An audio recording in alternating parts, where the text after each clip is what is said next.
துணைவேந்தரை பழிவாங்க அவரை பல்கலைக்கழகத்தில் பணிபுரியும் உதவி பேராசிரியையுடன் இணைத்து புத்தகம் அச்சடித்து கொடுத்த 2 உதவி பேராசிரியர்கள் கைது செய்யப்பட்டுள்ளனர்.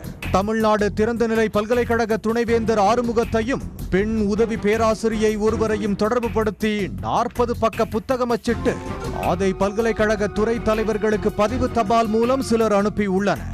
இந்த புத்தகம் கடந்த 6ஆம் தேதி அனைத்து துறை தலைவர்கள் கையிலும் கிடைத்து பல்கலைக்கழக வளாகமே பரபரப்பானது. இது தொடர்பாக பெண்கள் மற்றும் குழந்தைகளுக்கு எதிரான குற்றத்தடுப்பு பிரிவு போலீசில் பெண் உதவி பேராசிரியர் புகார் அளித்தார்.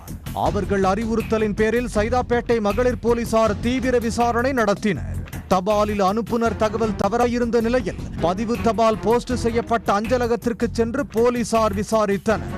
அங்கிருந்த சிசிடிவி பதிவுகளை ஆய்வு செய்த போது அதிர்ச்சி அடைந்தனர். இந்த பதிவு தபாலை அனைத்து துறை தலைவர்களுக்கும் அனுப்பியது அதே பல்கலைக்கழகத்தில் 10 ஆண்டுகளாக பணியாற்றும் சமூகவியல் துறை உதவி பேராசிரியரான 42 வயது திருமால் ராஜா, 11 ஆண்டுகளாக பணியாற்றும் ஆங்கிலத்துறை உதவி பேராசிரியர் 45 வயது மகேந்திரன் என தெரிய வந்தது. இருவரும் சேர்ந்து இந்த விஷமத்தனமான செயலில் ஈடுபட்டது கண்டுபிடிக்கப்பட்டது.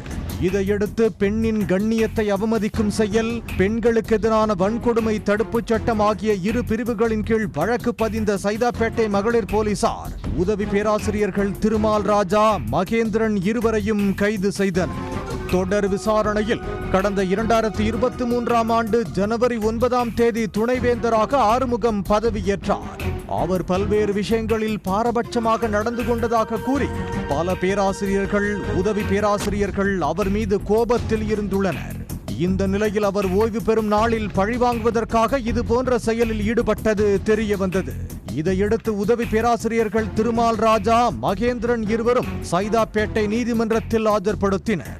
அவர்களை வரும் 21ஆம் தேதி வரை சிறையில் அடைக்க உத்தரவிட்ட நிலையில் இருவரும் சைதாப்பேட்டை கிளை சிறையில் அடைக்கப்பட்டனர். இதன் பின்னணியில் வேறு யாராவது இருக்கிறார்களா என விசாரணை நடைபெற்று வருகிறது. உடனுக்குடன் செய்திகளை தெரிந்து கொள்ள சன் நியூஸ் பெல் ஐகானை கிளிக் பண்ணுங்க.